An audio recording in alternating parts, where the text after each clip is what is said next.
P2B and Dati, you are guilty of treason. Afenifere digs into Lai Mohammed's past. Welcome to the news and thank you for tuning in to listen. Please subscribe to our channel to get notified when we post hot juicy news updates. Please click on the notification bell. Afenifere cautioning Mohammed dug into a past comment he made that were treasonable. The Pan-Yoruba socio-political group Afenifere has lashed out at the Minister of Information and Culture, Lai Mohammed, over his accusation of treason labeled against P2B of the Labour Party. Afenifere cautioning Mohammed dug into past comments he made that were treasonable.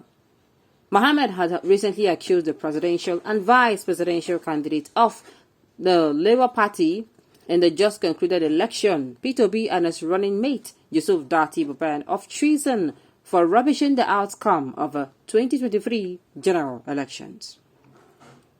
Recall that Obi and Dati, including the candidate of the People Democratic Party, PDP, Atiku Abubakar, have challenged the emergence of Bola Tinubu of the All Progressive Congress APC as the winner of the February 25th polls.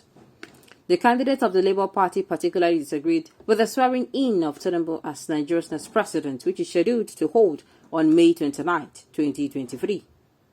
Speaking during an interview earlier in the United States, Lai Mohammed berated the losers of the February 25th poll, saying that the just concluded general elections in Nigeria is the fairest, most transparent and authentic in the history of Nigeria.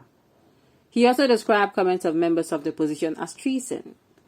Reacting to Mohammed's comment and APC's backlash on the opposition's party chieftains, Afenifere Secretary General Chief Sola Ebiseni said it is ridiculous that the same government that permissively watched leaders and spokespersons of the ruling party and their thugs openly execute their treasonable acts against the people under the democratic process and flagrant disrespect for the constitution would expect the decent world to take it serious in its shameful, sanctimonious preaching on allegation of treason.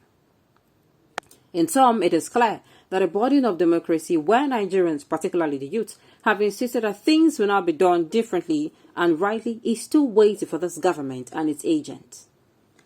Ebiseni knocked Mohammed, saying it was unfortunate that the Nigerian minister and other government officials unashamedly chose the United States of America, a wrong congregation according to him, for their anti-democratic sentiments.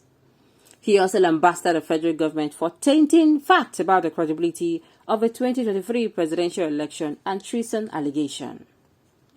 Ebiseni said, Lai Mohammed is the Minister of Information, and this enviable class with his current visit and interviews in the United States of America to taint secret facts about the 2023 presidential election.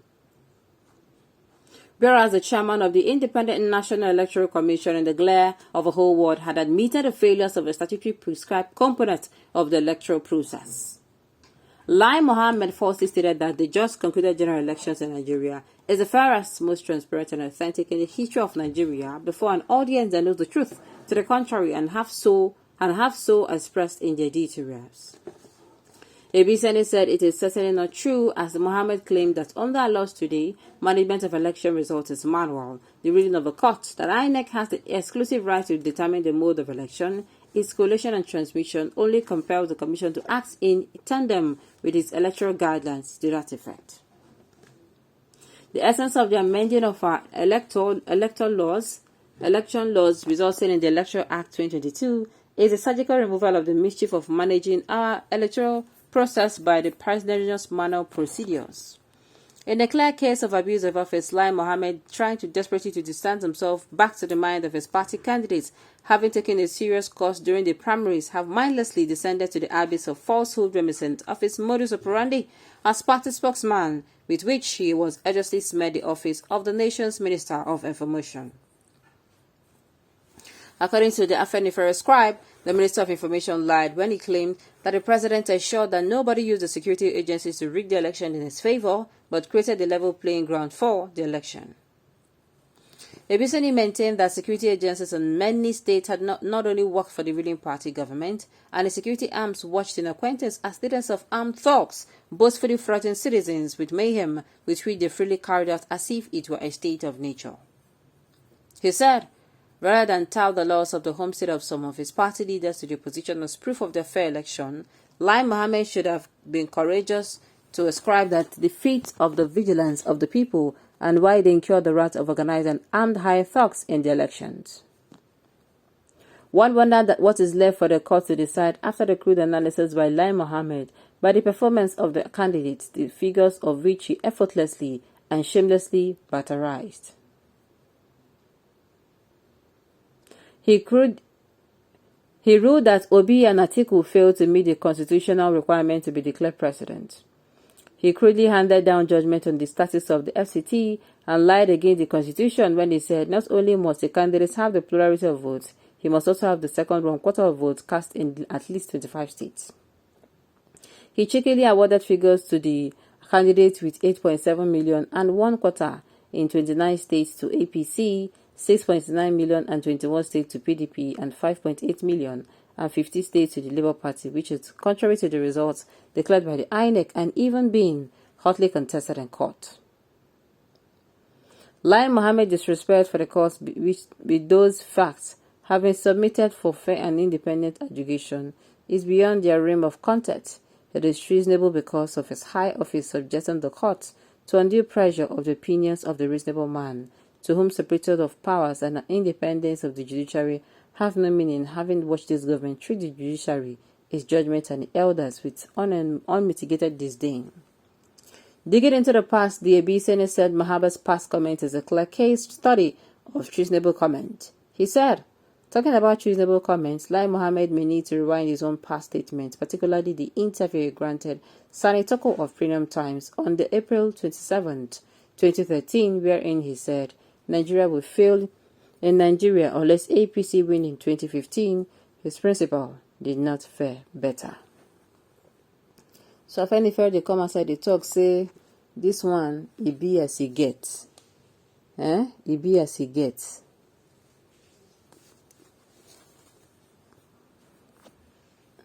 Without being charged, he is declared guilty. What a funny country with funny leaders.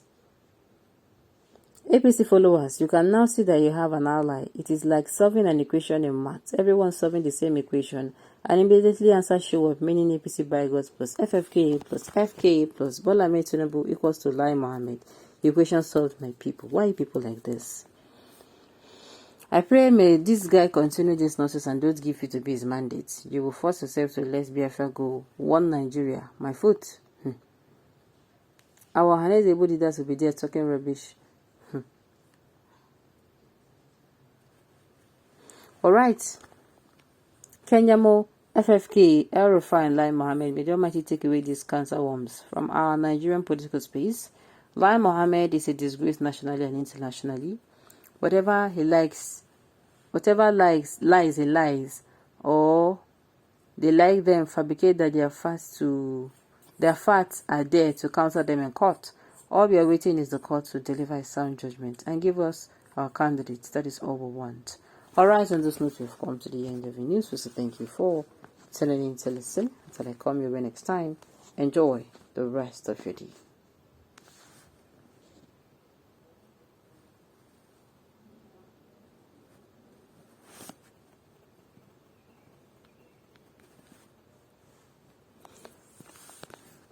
On this note, we have come to the end of the news. We say thank you for